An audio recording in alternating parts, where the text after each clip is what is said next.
Bonjour et bienvenue dans le podcast Oser briller, votre dose hebdomadaire d'inspiration. Je m'appelle Tracy, je suis coach, astrologue et praticienne Reiki. Mon parcours est celui d'une fille qui n'a jamais su ce qu'elle voulait faire, mais après près de 3 ans dans le consulting, j'ai fait un burn-out. J'ai ensuite cheminé dans une quête de sens et aujourd'hui j'aide les personnes à retrouver ce qui les fait vibrer, à se défaire des limites qu'elles se sont fixées, à reprendre leur plein pouvoir pour s'autoriser la pleine liberté d'être, de croire, d'oser et de briller. Chaque semaine, je vous partage mes apprentissages et mes réflexions. Je vous diffuse de l'inspiration afin de vous aider à accueillir votre unicité et incarner votre authenticité. Bonne écoute! Bonjour et bienvenue dans ce tout nouvel épisode du podcast Oser briller. Aujourd'hui, je voulais vous parler du coaching et démystifier un peu l'univers du coaching, à savoir qu'est-ce que c'est, à quoi ça sert, à qui ça s'adresse, pourquoi est-ce qu'on s'adresse à un coach, comment on choisit un coach, etc.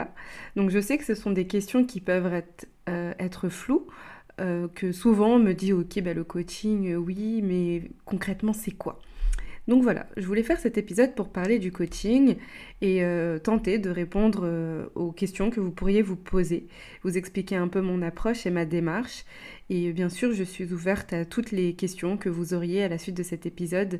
Donc n'hésitez pas à m'en faire part sur Instagram ou sur Spotify. Je sais qu'on peut poser des questions, il me semble. Donc voilà. N'hésitez pas à revenir vers moi en tout cas et en échanger ensemble. Et il se peut même que je fasse d'autres épisodes sur le sujet. Alors tout d'abord, le coaching, qu'est-ce que c'est ? Et pour répondre à cette question, déjà, je vais commencer par dire ce que n'est pas le coaching. Donc le coaching, ce n'est pas de la psychothérapie. En psychothérapie, on va beaucoup se concentrer sur le passé.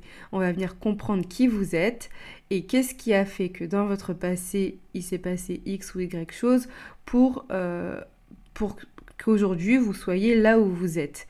Finalement, on va partir de la source et on va essayer de comprendre quels sont ces différents nœuds dans cette pelote de laine. On va essayer de dérouler ça pour en arriver à aujourd'hui où est-ce qu'on en est. À l'inverse, le coaching, on part d'aujourd'hui, c'est notre point A, et on va se concentrer sur où est-ce qu'on veut aller. On va se concentrer sur des objectifs, des intentions, et ça se concentre beaucoup plus sur le présent et le futur. Bien sûr, on peut venir travailler le passé avec le coaching si c'est nécessaire, mais c'est vrai que c'est pas le focus premier. Et d'ailleurs, souvent, les deux se suivent. Les personnes vont avoir tendance à faire un coaching après une psychothérapie. Comme si, une fois que tout était plus clair, qu'on a un peu démêlé cette pelote de laine, on peut se concentrer plus facilement sur ses objectifs, sur « Ok, aujourd'hui, je suis là, voilà où je veux aller, et donc je me fais coacher pour ça. » Donc, le coaching, ce n'est pas de la psychothérapie, ce n'est pas non plus du mentoring. Donc, le mentoring, c'est quelqu'un qui a déjà fait le chemin qu'on a fait, qui a déjà eu cette expérience en commun et qui va venir nous apporter peut-être des solutions, en tout cas des explications concrètes sur ce qu'on veut accomplir. Donc un mentor, c'est une personne qui est dans votre domaine et qui va vous aider, grâce à son expérience, à avancer sur le sujet en question. Donc, par exemple, ça peut être en business ou peu importe. Et le coach, à l'inverse, n'a pas besoin d'être dans le même domaine que votre sujet pour vous aider à travailler dessus. Parce que le coaching, je vais l'expliquer après, se base beaucoup sur vos compétences, vos ressources. Et le coach, lui, son rôle, c'est de venir révéler ça. Donc finalement, il n'a pas forcément besoin d'être, par exemple, un sportif de haut niveau pour coacher un sportif de haut niveau. Donc ça, le coaching, ce n'est pas du mentoring, ce n'est pas non plus du consulting. Le consulting, c'est du conseil. C'est-à-dire qu'un consultant va donner des conseils, des choses qui peuvent être appliquées, et ensuite la personne choisit ou non de le faire. Mais si on prend un consultant, c'est pour appliquer ses conseils souvent. Et en fait, le coach ne donne pas de conseils. Le coach, lui, il ne sait pas mieux pour vous. Il ne sait pas du tout, d'ailleurs, pour vous. Finalement, lui, comme je le disais tout à l'heure, ce qu'il vient faire, c'est révéler ce que vous savez. C'est vos réponses, c'est vos ressources. Et le coach, son rôle, c'est vraiment de venir révéler ça. Et c'est pas à lui de vous apporter des réponses. Donc voilà, le coaching, ce n'est pas de la psychothérapie, ce n'est pas du mentoring et ce n'est pas du consulting. Et concrètement, qu'est-ce que c'est ? C'est le coaching, moi je le vois vraiment comme un voyage pour aller d'un point A à un point B. Donc aujourd'hui, dans notre point A, voilà où je suis et voilà où je veux aller. Donc on ne sait pas encore comment et finalement on va venir travailler avec un coach pour nous booster, pour nous aider à venir ressortir toutes ces ressources pour aller vers ce point B. Et le coach, lui, il va utiliser des exercices, des questions, des visualisations ou ses compétences propres. Moi, par exemple, ça va être l'astrologie. D'autres coachs qui vont être beaucoup plus dans la nutrition vont utiliser ces outils-là. Donc, chaque coach peut avoir ses compétences en plus ou pas. Donc, des hypnothérapeutes, enfin bref, peu importe. Donc, le coach va utiliser ces différents outils pour aider le coaché à se reconnecter avec sa puissance pour faire ce chemin de A à B. Et donc vous allez me dire, ok, je suis au point A, je vais aller au point B, je peux le faire toute seule finalement, tout seul, toute seule. À quoi ça sert de prendre un coach? Finalement, le coach, alors moi ce que j'explique souvent par exemple dans mes séances découvertes, c'est que quand on a un objectif, quand on est tout seul, dans nos questionnements, dans nos doutes, dans nos croyances limitantes, parfois on n'avance pas forcément à la vitesse, ou on n'avance pas tout court, comme on l'aimerait. Et on peut avoir aussi tendance à rester en surface, à ne pas aller creuser dans les profondeurs, à faire ressortir vraiment le nectar de notre puissance. Et en fait, l'objectif, quand on prend un coach, c'est d'avoir quelqu'un en face qui va nous servir de miroir, qui va nous poser des bonnes questions, qui va aller en profondeur, qui va pousser et qui va être assez neutre pour pouvoir aider le coaché à faire ressortir toutes ses ressources. Parce que tout seul, c'est vrai que parfois on ne voit pas forcément. Et ça sert vraiment à ça, un coach. C'est de venir aider à mettre en lumière la puissance en fait qui est en nous et que tout seul on peut avoir du mal soit à percevoir, soit qu'on peut voir mais qu'on va pas forcément creuser.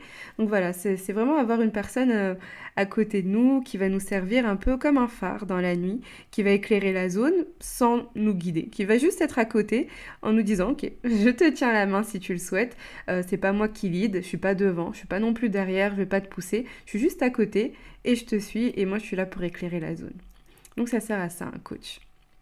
Et donc finalement, pour revenir sur cette image de la lampe, du phare, le coach c'est un peu ce compagnon de route dont on a besoin. Je vous disais que le coaching c'est un voyage, c'est un peu ce compagnon de route, cette personne qui va être à nos côtés, qui va nous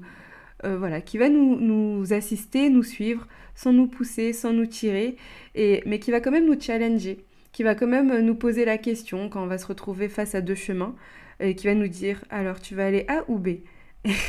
Là où tout seul on aurait pu être dans le doute en disant oh là là qu'est-ce que je fais, est-ce que je vais A, est-ce que je vais B, le coach il va être là pour nous poser la question, pour nous aider à ressortir la réponse la plus juste pour nous. Et donc, à travers ces exercices, ces questions, etc., pour qu'à la fin, on se dise « Ok, je sais où je veux aller, et pour aller là, c'est B. » Et le coach, il va dire « Ok, on y va. » Donc, voilà, le coach, lui, il va vraiment venir faire ressortir vos ressources, il va venir générer des transformations, et c'est quelqu'un qui va croire en vous, qui a confiance en vous, il sait que vous êtes puissant, il sait que vous avez toutes les réponses, il sait que vous avez toutes les ressources. Et finalement, un coaching, c'est comme une danse avec un coach et un coaché, où chacun, en fait, va venir apporter son... par exemple, pour reprendre cette image du chemin A au chemin B, le coach va lancer la première balle. Je passe de la danse au ping-pong, mais bon, c'est pas grave, vous voyez un peu le jeu. Va demander alors A ou B. Le coach va répondre. Le coach va poser des questions, proposer des exercices. Est-ce que tu es sûr? Pourquoi est-ce que ça te parle plus? Qu'est-ce qui fait que ça ne te parle pas, etc. Pour qu'on soit sûr et qu'on marche d'un pas confiant vers ce chemin B qui nous mène à cet objectif qui se trouve à l'issue du chemin B et qu'on sait être la bonne voie pour nous. Donc finalement, quand on fait appel à un coach, la seule mission qu'on a, nous, à faire, c'est de se laisser emporter, c'est de se laisser embarquer et de danser finalement, ou de faire ce ping-pong si vous préférez, avec le coach. et d'être prêt aussi, d'être prêt à se transformer. Parce que souvent en coaching, il y a beaucoup de choses qui ressortent et on ne se rend pas forcément compte. Moi, ça me l'a fait, j'ai des expériences de coaching où certaines personnes venaient me voir pour un sujet et, euh, et c'est souvent le sujet qui est en surface, qu'on voit justement quand on est tout seul et c'est ce qui nous prend beaucoup de place. Et dans le coaching, à travers le coaching, on se rend compte que plus profondément, quand on va creuser, quand on a cette personne miroir en face qui vient nous proposer les bonnes choses pour aller encore plus loin, on se rend compte que, ah tiens, en fait, c'est peut-être pas ça mon gros problème, que ça c'est le problème, quand je dis problème, en tout cas le sujet de surface, mais que en fond, voilà ce qui se cache. Il faut être prêt. Parce que parfois, on pense qu'on l'aime, on l'est pas vraiment, et quand il y a quelque chose qui pop comme ça, qu'on refoule et qu'on ne voulait pas voir, parce que sinon on l'aurait vu tout seul, c'est pas toujours évident. D'où l'intérêt aussi d'avoir quelqu'un à nos côtés qui nous tient la main, qui nous dit t'inquiète, ça va aller, je suis là, je suis pas là pour faire à ta place, je suis juste là pour être présent quand tu vas faire, et pour t'encourager, et pour te soutenir, et et pour que tu puisses te reposer sur moi si besoin. Voilà. Ensuite, une autre question qu'on peut se poser, donc à qui ça s'adresse finalement un coaching? Ça s'adresse à tout le monde. Tout le monde peut prendre un coach. Maintenant, pour vous parler à vous de mon expérience de coaching, alors le premier coaching que j'ai vécu n'était pas un coaching à proprement parler, c'est que j'ai fait la formation Coach from the Heart proposée par Anne-Claire Miret. Je l'ai fait en fin d'année 2022. Et donc c'était ma toute première formation en coaching et elle s'est révélée être, un coaching de groupe finalement. Parce que à travers cette formation, on apprend beaucoup d'outils, beaucoup de connaissances qu'on expérimente d'abord sur nous. Donc pendant ces différents mois de formation, j'ai appris le coaching, mais aussi j'ai expérimenté le coaching parce qu'entre nous, on se coachait, on apprenait les outils et on apprenait à les utiliser et donc on se coachait beaucoup. Et donc j'ai vécu un genre de coaching intensif pendant 3 mois où tous les jours je coachais et je me faisais coacher et ça a beaucoup, beaucoup, beaucoup remué. Il s'est passé beaucoup de choses. En quelques temps, j'ai énormément évolué. J'ai changé de point de vue. Je me suis vue changer. J'ai fait des pas de géant sur certains sujets. J'ai débloqué des choses que je ne savais même pas être des blocages. Et, euh, et c'était assez fort quand même comme expérience. C'était une expérience folle. Et, euh, et finalement, moi, ce que j'en ai ressorti de ce premier coaching, c'est le mot confiance. Parce que à travers ça, moi, j'ai ressenti comme une confiance, en tout cas en moi, en mes capacités, en ma légitimité aussi, dans le fait de devenir une coach et dans le fait de pouvoir opérer des transformations dans la vie de mes coachés. J'ai aussi ressenti beaucoup de confiance dans ma capacité à grandir et à incarner avec justesse qui je suis, le fait d'être qui je suis, de l'incarner pleinement. J'ai ressenti aussi beaucoup de confiance pour mes futurs coachés, donc peut-être vous qui m'écoutez, pour mes futurs clients, parce que je sais qu'ils sont puissants, qu'ils sont illimités, qu'ils ont en eux toutes les ressources pour aller vers leur chemin d'épanouissement. J'ai ressenti aussi beaucoup de confiance en la vie, parce que jusqu'ici, tout ce qu'elle m'a apporté était juste, et tout ce que la vie me propose voilà, est juste, et j'ai confiance en ce qui se présente devant moi, dans les cadeaux du quotidien, mais aussi dans les difficultés, parce qu'il n'y a pas de difficulté sans grand apprentissage, et dans l'avenir aussi, lumineux, quand j'entrevois déjà. Donc vraiment beaucoup de confiance à travers ce coaching, beaucoup d'évolution aussi, et de très belles rencontres, des personnes qui aujourd'hui font partie intégrante de ma vie, avec qui j'échange tous les jours et qui m'apportent beaucoup. Donc ça m'a beaucoup apporté ce premier coaching de groupe. Et sinon, j'ai fait aussi un autre coaching avec Manon Théveny, qui est une coach. Et c'était plus un coaching business initialement, qui s'est révélé être un coaching très personnel, parce que à travers ce coaching, j'ai beaucoup travaillé sur ma façon de me voir moi, la façon dont je naviguais avec toutes mes nuances, avec mes parts un peu plus sombres, mes côtés un peu plus gris, et mes côtés un peu plus neutres et ceux un peu plus lumineux. Je me suis rendu compte aussi que j'avais beaucoup de mal à accepter autant mes parts très sombres que mes parts très lumineuses, à les accepter, à les incarner. C'était très intéressant. Avec Manon aussi, j'ai ressenti beaucoup de réconfort dans son approche, dans des moments qui pouvaient être très challengeants pour moi, des grands changements, des claques aussi que je me suis prises à ce moment-là. Et de façon plus concrète, elle m'a beaucoup aidée à ouvrir la porte à de nouvelles opportunités, à de nouvelles perspectives et à passer à l'action. Donc c'était à la fois très profond et à la fois très concret sur des choses que j'ai mis en place par la suite et sur mon évolution. Par exemple, ce podcast, il est aussi issu de ce coaching parce qu'avant je ne me l'autorisais pas forcément. Donc voilà, ce coaching m'a beaucoup apporté. Et pour continuer aussi sur cette voie, il y a une question aussi qu'on peut se poser à laquelle j'aimerais répondre, c'est comment est-ce qu'on choisit un coach ? Cette réponse, elle est toute simple. On le sent. En fait, moi, les projets, enfin le coaching de groupe qui de base est une formation en coaching, mais moi je l'ai aussi vécu comme un coaching de groupe. C'est quelque chose que j'ai senti, qui m'a appelée, j'ai été guidée vers ça et j'ai suivi cette intuition. Pareil pour Manon, où elle me parlait, où il y avait en elle quelque chose dans lequel je me reconnaissais beaucoup. Moi, j'avais choisi Manon pour tout ce côté très concret dont j'avais besoin, ce passage à l'action. Et ça m'a apporté ça plus et plus encore, puisque comme je vous le disais, il y a eu tout un travail aussi en profondeur qui s'est opéré et tout un soutien dont je ne savais pas avoir besoin à ce moment-là. Et l'autre question à laquelle je voulais répondre, c'est aussi pourquoi le coaching ? Pourquoi est-ce que moi je suis coach ? Pourquoi est-ce que moi je propose du coaching et c'est quoi mon approche ? Donc j'ai décidé de me former au coaching et ça découlait d'un réel processus de réflexion.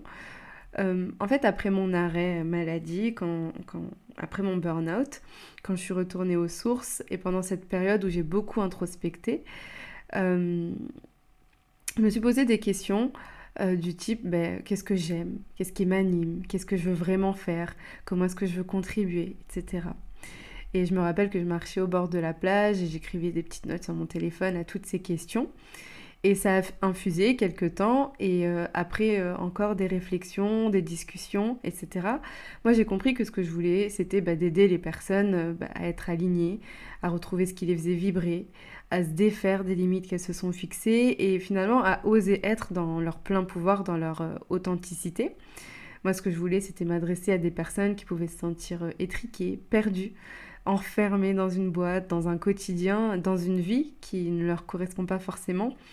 Des personnes qui ne savent pas forcément comment s'affirmer, comment s'élancer, quitte à être un peu le vilain petit canard, à suivre leur voie, et plutôt que la vie des autres.